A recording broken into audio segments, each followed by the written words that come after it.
The assembly chamber was a cathedral of alien architecture. Columns rose toward a ceiling lost in shadow. Floating platforms hung empty, where representatives of 47 species had once debated the fate of worlds.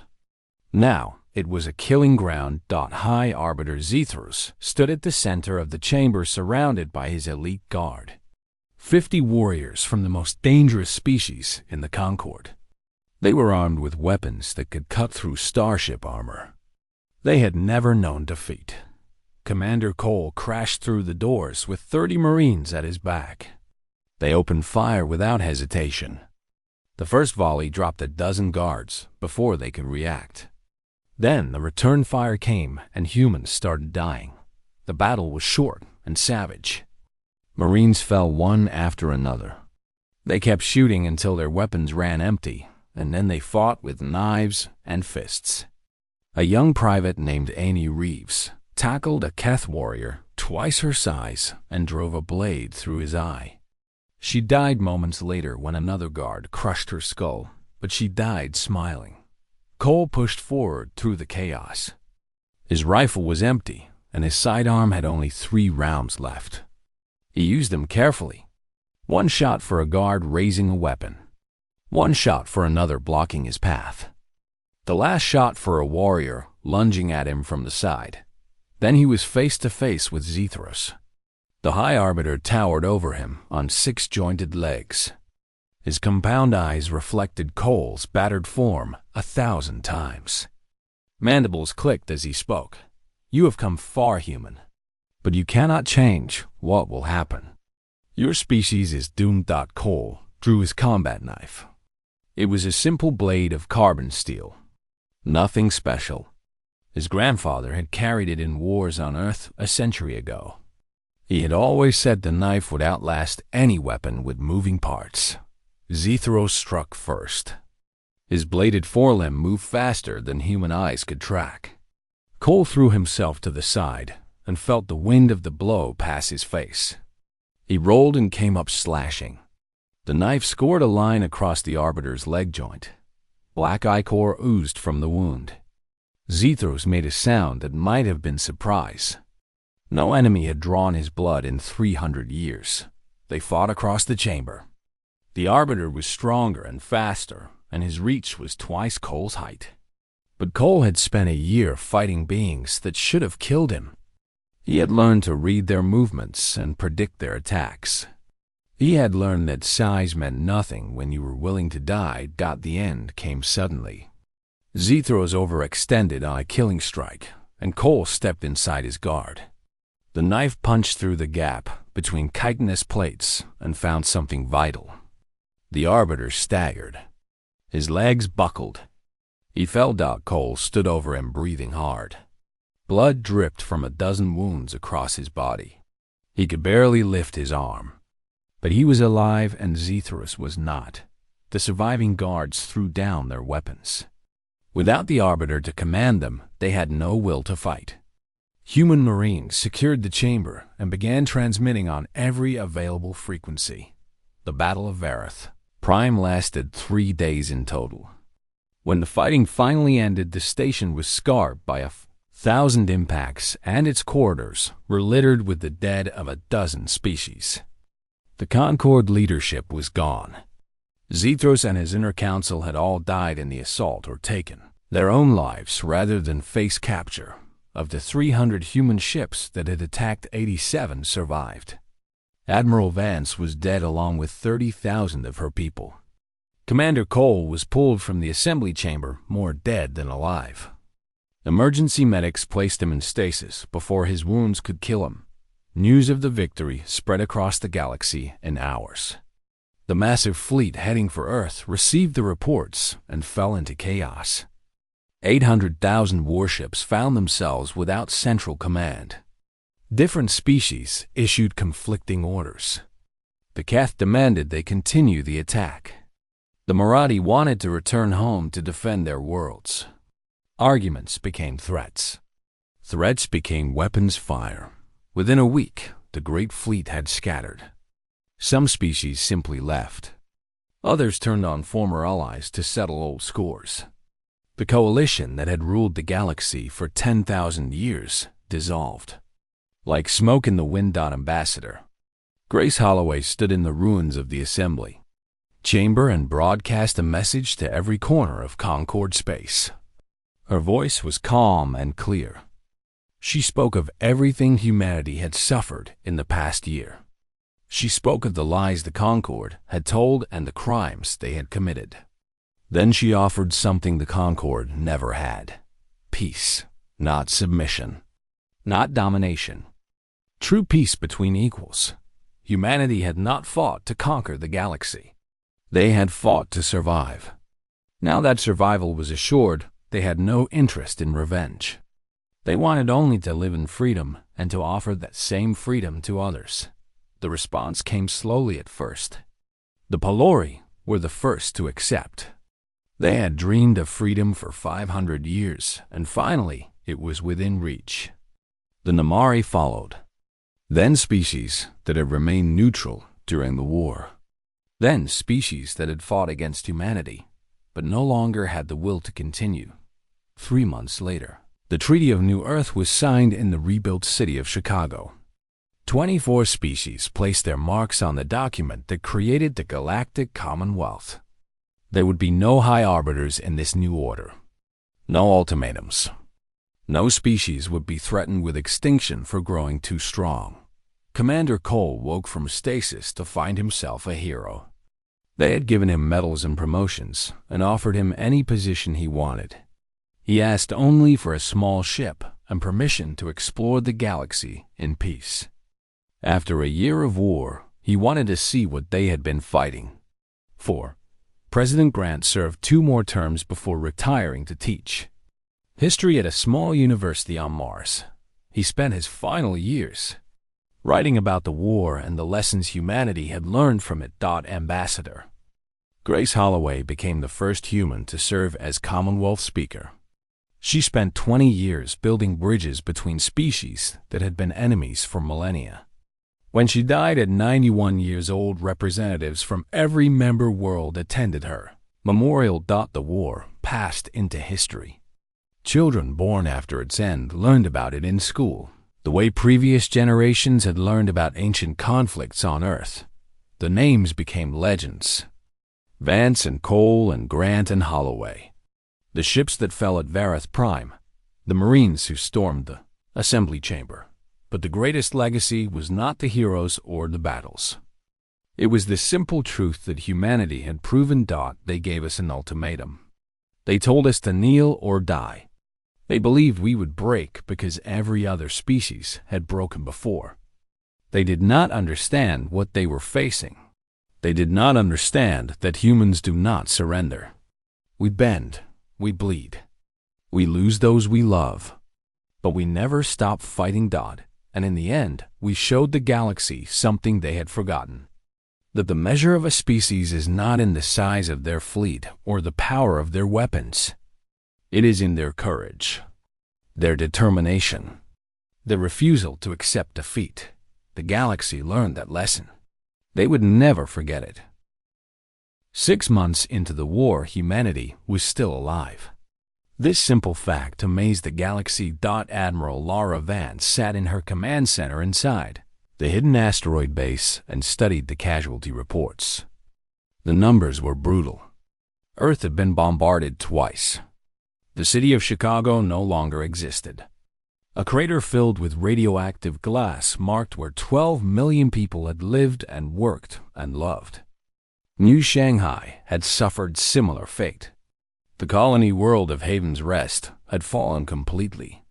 Its population of 3 million was either dead or in Concord labor camps. 17 million humans had died since the war began.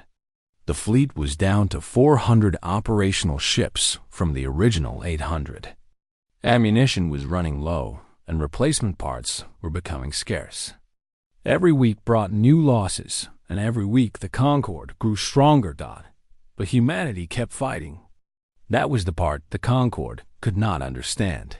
Vance was 61 now and looked 80. Her hair had gone completely white and deep lines carved her face like river valleys. She slept 3 hours a night and ate when her staff forced food into her hands. The weight of 12 worlds rested on her shoulders, and she refused to let them fall. Commander Cole and his Ghost Squadron had become legends. In 6 months, they had destroyed 2 Concord shipyards and assassinated a Keth war minister in his own palace. They had raided a Marathi fuel depot and burned enough refined plasma to power a fleet for a year. They had rescued human prisoners from a transport convoy and vanished into deep space before the escorts could react. The Concorde had placed a bounty on Cole's head. The reward was enough to buy a small moon. Every species in the galaxy knew his face. Half of them wanted him dead. The other half secretly wished him luck. The war had changed in ways no one had predicted. The Concorde was not designed for prolonged conflict. Their military was built to crush small rebellions quickly and return to peacetime. They did not have supply chains for extended campaigns or logistics for multi-year deployments. They were learning these things now, but the lessons were expensive. More importantly, the alliance was cracking. The Keth blamed the Marathi for the failure at New Cascadia. If the Marathi intelligence had been accurate, the Keth would have known about the hidden defenses. The Marathi blamed the Keth for rushing into battle without proper reconnaissance. The argument escalated until a Keth cruiser fired on a Marathi destroyer during a joint patrol. Both ships were destroyed, and their crews with them. High Arbiter Zethros demanded unity, but his words rang hollow. The Veth had withdrawn their fleet, entirely claiming that internal hive disputes required their attention at home. The truth was simpler. The Veth had calculated the cost of the war and decided they did not want to pay it. 3 more species were making similar calculations. Ambassador Grace Holloway worked tirelessly to widen these cracks. Her network of contacts had grown to include dissidents from a dozen species. The Pelori provided intelligence about Concorde fleet movements. The Namari smuggled supplies through blockade lines hidden in their trade ships.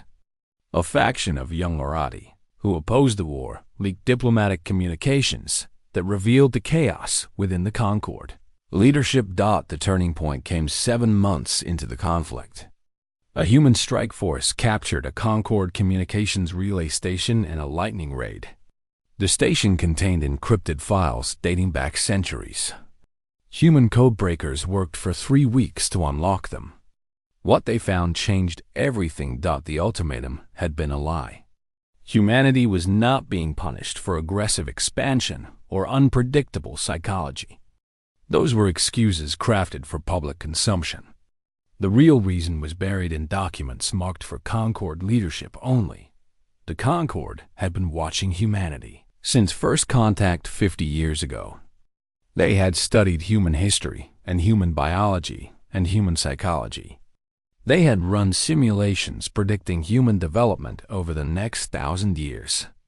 The results terrified them. Humans adapted faster than any species the Concorde had ever encountered. Human technology advanced at rates that seemed impossible. Human societies could transform themselves completely within a single generation. Human individuals displayed creativity and innovation that Concorde scientists could not. Explained. The simulations showed that within 500 years humanity would surpass every Concorde species in technological capability.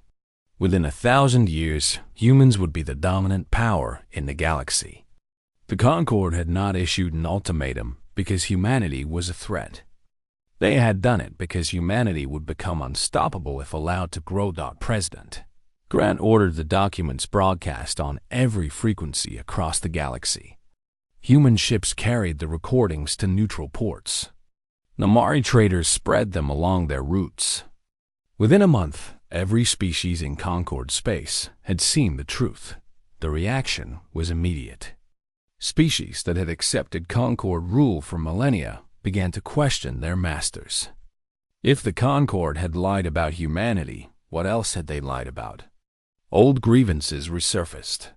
Forgotten rebellions were remembered. The comfortable order that had lasted 10,000 years began to tremble. High Arbiter Zethros appeared before the assembly to denounce the documents as human fabrications. His compound eyes flickered with something that might have been fear. He demanded renewed commitment to the war. He promised victory within months, but his words no longer carried the weight they once had. 8 species formally withdrew from the war effort within the following week. They cited economic concerns and internal pressures. The truth was that they no longer believed in the cause. Admiral Vance studied the shifting political landscape and saw an opportunity. The Concorde was wounded, but still dangerous. The remaining loyal species commanded over 1 million warships. Humanity could not defeat them in direct combat. But perhaps they would not have to. She called Commander Cole to her command center and showed him the intelligence reports. The Concorde was planning a massive offensive. They would gather their remaining forces and strike at Earth itself, destroy the human homeworld, and the rebellion would collapse. It was a desperate gamble, but the Concorde had no other options. Cole studied the reports and smiled. He had an idea. It was insane, and it would probably get them all killed. But it might also win the war. Vance asked him to explain. Cole said they should not defend Earth. They should attack Vareth Prime instead. Cut off the head, and the body would die. Strike at the heart of Concorde power while their fleets were focused on Earth. Vance considered the plan for a long moment. It would require every ship humanity had left. If it failed, there would be nothing between the Concorde and total human extinction. She gave the order to begin preparations. They would gamble everything on one final battle. Win or lose the war would end at Vareth Prime. 1 year into the war, the galaxy watched and waited for the end. The Concorde offensive was coming. 800,000 warships from the remaining loyal species had gathered at staging points throughout Concorde space. They would jump to the Sol system simultaneously and overwhelm human defenses through sheer numbers. High Arbiter Zethros had promised that Earth would burn before the anniversary of the Ultimatum. Admiral Lavra Vance gathered her commanders in the asteroid base for a final briefing. 300 ships remained operational. This was everything humanity had left. Every cruiser and destroyer and converted cargo vessel that could still fight. Against 800,000, they would last perhaps an hour. She explained the plan.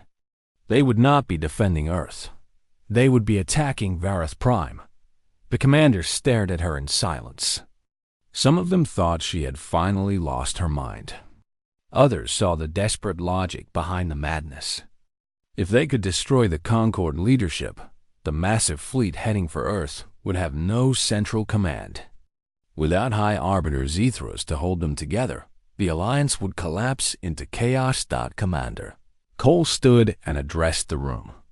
His face was thin and tired, but his eyes still burned with determination. He explained the tactical approach.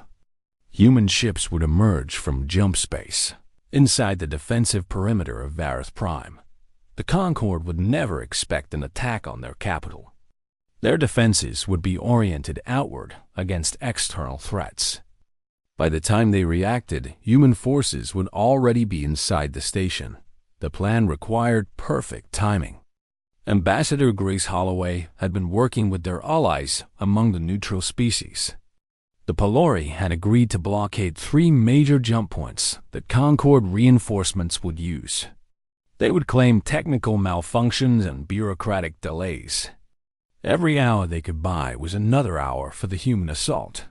The Namari would provide distraction. Their trading fleet would scatter across Concorde space, broadcasting false signals and spreading rumors of human attacks on a dozen different targets. The Concorde would not know where to send their reserves. Even with these advantages, the odds were terrible. Vareth Prime was defended by 2,000 warships and orbital weapons platforms that could destroy a planet. Human casualties would be catastrophic. Most of them would not survive. Vance asked if anyone wished to withdraw. No one spoke. They had come too far to turn back now. President Grant sent a final message to the fleet. He told them that whatever happened in the coming days, humanity would remember their courage. Win or lose, they had proven that the human spirit could not be broken. They had shown the galaxy what it meant to fight for survival. The fleet departed in silence. 300 ships carrying 50,000 humans toward a battle that would decide the fate of their species. Some of them prayed to gods they had not thought about in years. Others wrote letters to families they would probably never see again. A few just sat in the darkness and waited. The jump to Vareth Prime took 18 hours. Cole spent the time reviewing tactical simulations and studying the station's layout. The assembly chamber was located in the central hub. That was where Zethros would be. That was the target. They emerged from jump space at coordinates so close to Vareth Prime that several ships suffered minor damage from the transition. The station filled their view screens like a small moon. Lights covered its surface in patterns that traced the boundaries of different species' territories. It was beautiful in a cold and terrible way. The Concord defenders reacted with shock. Alarms blared across every frequency. Ships scrambled from their docking ports in disorder. The automated weapons platforms swung around to face the unexpected threat, but their targeting systems had been calibrated for attacks from deep space. They struggled to track enemies already inside their perimeter. Vance gave the order to attack. Human ships dove toward the station in a swarm. They did not form neat battle lines or careful formations. They flew like wolves among sheep, striking at anything that moved. Cole led the Ghost Squadron through a gap in the weapons grid. His cruisers raced along the surface of the station, mere kilometers above the hull. Defensive turrets tried to track them, but could not depress their barrels far enough. The Ghost Squadron reached the primary shield generator and opened fire. The explosion tore a wound in the station's defenses. The main fleet engaged the Concord warships. The fighting was brutal and close. Human vessels rammed Concord ships when they ran out of ammunition. Pilots flew their crippled craft into enemy engines. A destroyer named Hope's Last Stand took a direct hit to her reactor core. Her captain aimed for the largest Concord battleship in range and accelerated. Both ships died together in a ball of white fire. Admiral Vance commanded from the bridge of the carrier Defiance. She watched her ships die one by one and kept issuing orders. Her voice never wavered. She had known this would be the cost. A Concord cruiser broke through the defensive screen and fired on the Defiance. The bridge took a direct hit. Vance was thrown across the compartment as the deck buckled beneath her. Warning lights flashed everywhere. Hull breach alarms screamed. She pulled herself to the command console and saw that the main engines were gone. The Defiance was dying. She ordered the crew to abandon ship and transferred fleet command to her second officer on another. Vessel. Her last act was to aim the Defiance at a Concord carrier launching. Fighters to attack the human assault teams. The carrier tried to evade, but the dying human ship was too close. They collided at full speed, and both vessels disappeared in an explosion that could be seen across the system. On the station, human Marines fought through corridors filled with defenders. The Concord had gathered troops from a dozen species to protect their capital. Keth warriors with their claws and fangs. Morati soldiers in powered armor. Insectoid Veth that moved in perfect coordination. The humans advanced through all of them, leaving bodies behind with every step. Commander Cole reached the outer doors of the assembly chamber with 30 Marines remaining from an initial force of 200. They had no more grenades and only a few clips of ammunition each. Behind those doors waited High Arbiter Zethros and his personal guard. Cole looked at his people. Their faces were black with smoke and red with blood. They were exhausted and wounded and running on nothing but determination. He asked if they were ready. They answered by raising their weapons. He gave the order to breach. The doors exploded inward, and the final battle began. The 30 days passed like water through open fingers. Every hour was precious, and humanity wasted none of them. Admiral Laura Vance established her command center inside a hollowed asteroid in the belt between Mars and Jupiter. The location was secret, and the rock was shielded against every form of detection known to human science. From here, she would coordinate the defense of 12 worlds, scattered across 200 light-years of space. The evacuation began on day 1.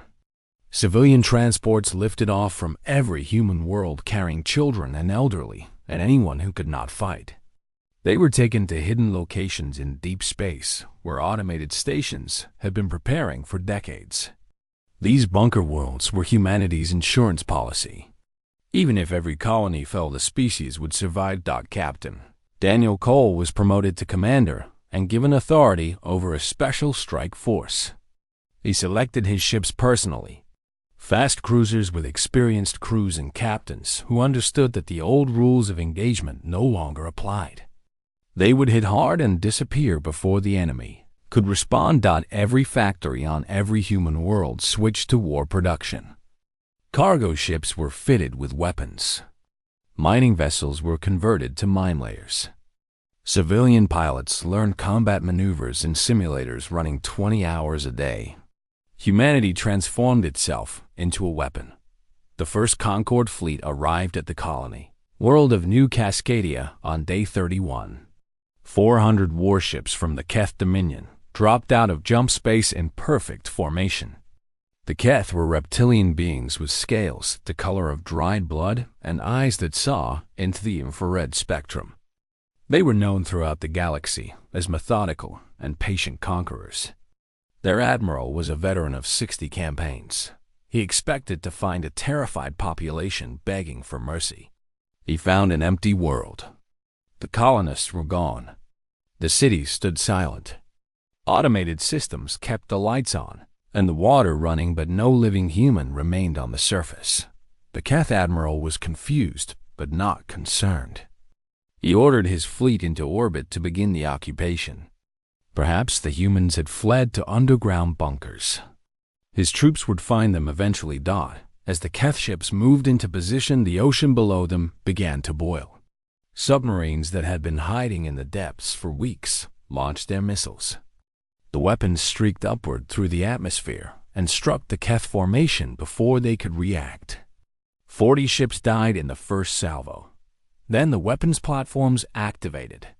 Hidden in the mountains and buried beneath the ice caps and floating in the clouds were thousands of automated defense systems. They opened fire simultaneously. The sky filled with beams of light and streams of projectiles. The Keth formation shattered as captains tried to evade the unexpected assault. The Keth admiral rallied his forces and began to return fire. His ships pounded the planetary surface with their heavy weapons. Mountains crumbled. Lakes boiled away. The weapons platforms were destroyed one by one, but the humans were not finished. A jump point opened behind the Keth fleet, and Commander Cole led his strike force through. 60 fast cruisers slammed into the Keth rear formations at maximum speed. They did not slow down to aim carefully. They flew through the enemy fleet with all weapons firing and emerged on the other side trailing destruction. The Keth had never seen such tactics. Their doctrine called for orderly battle lines and careful maneuvering. Cole's ships moved like a swarm of angry insects. They struck from unexpected angles and vanished into jump space before the Keth could target them. Then they returned from a different direction and struck again. The battle lasted 18 hours. When it ended, the Keth had lost 212 ships. Their admiral was dead when a human cruiser rammed his flagship at full speed. The surviving Keth vessels limped away in disorder. Humanity had lost 43 ships and the entire defensive network on New Cascadia. The colony world was a burned ruin that would take generations to heal. But the Keth fleet was broken, and the survivors carried tales of human ferocity back to their homeworld. News of the battle spread across the galaxy faster than any ship could travel. The Concorde had not suffered a defeat in 3,000 years. The member species had grown comfortable in their dominance. They had forgotten what it meant to face an enemy who would not surrender. High Arbiter Zethros called an emergency session of the Assembly. He stood before the gathered representatives and demanded a full mobilization. All 47 species would commit their military forces to crushing the human rebellion. There would be no more half measures. Humanity would be destroyed completely, and their worlds would be sterilized to ensure no trace remained. The vote passed unanimously.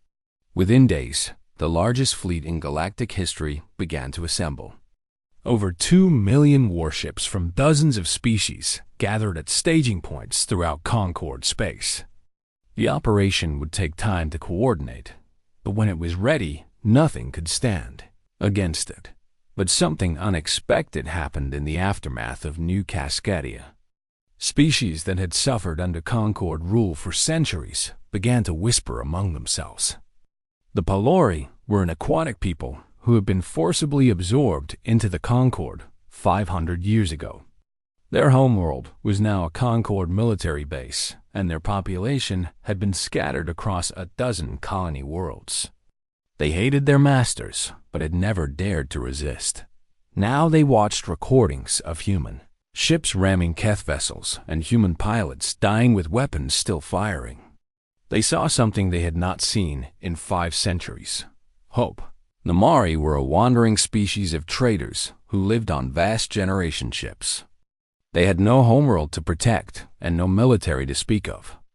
They survived by being useful to whoever held power. But they had long memories, and they remembered when the galaxy was not ruled by the Concorde. Nomari. Ships began to appear at human ports, offering to trade. They asked for nothing in return except the chance to watch. They wanted to see if the humans could really fight the entire galaxy. Ambassador Grace Holloway recognized the opportunity.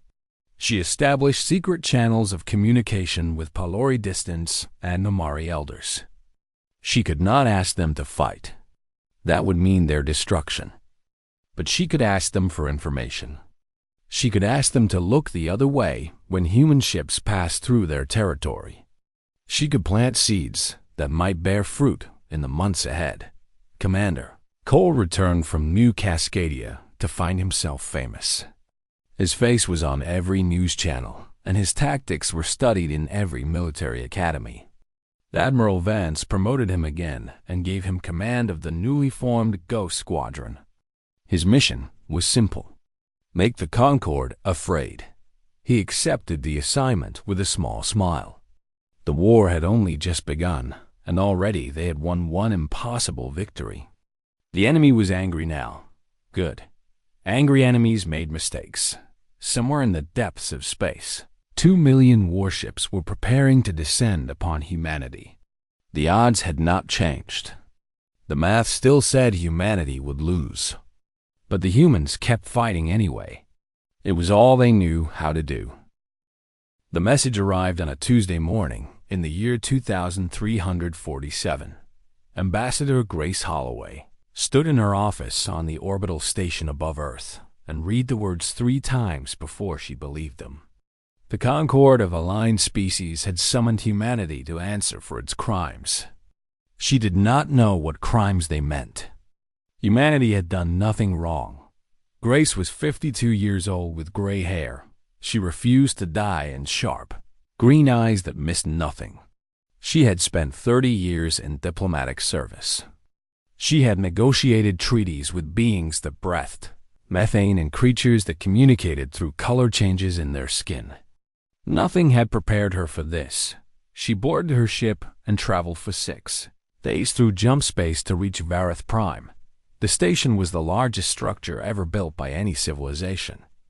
It hung in the void between 3 stars and housed representatives from 47 spacefaring species. The Concorde had ruled the galaxy for 10,000 years. They called themselves the Guardians of Peace and Order. Humanity had only joined as an observer species 50 years ago. The assembly chamber was a vast dome filled with floating platforms. Each species had its own section decorated according to their customs. The Keth hung their banners of war. The Moratti displayed their crystal sculptures. The insectoid Veth clustered together in their hive formations. Grace stood alone on the small human platform and waited. High Arbiter Zethros descended from the central podium. He was a creature of nightmares to human eyes. His body was covered in black chitin, and he stood 9 feet tall on 6-jointed legs. His head was triangular, with compound eyes that reflected the light like broken mirrors. He had ruled the Concord for 300 years, and his word was law. The chamber fell silent as he spoke. His voice was translated into human language by the device in Grace's ear. The words cut like knives. Humanity was hereby ordered to surrender all military vessels to Concord control. Humanity was ordered to dismantle all planetary defense systems. Humanity was ordered to accept permanent observer status with no voting rights and no expansion beyond current borders. These terms were not negotiable. Compliance was required within 30 standard days.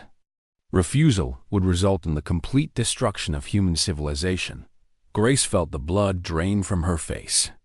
She asked what humanity had done to deserve this judgment. Zethros answered without emotion. Human expansion had been too rapid.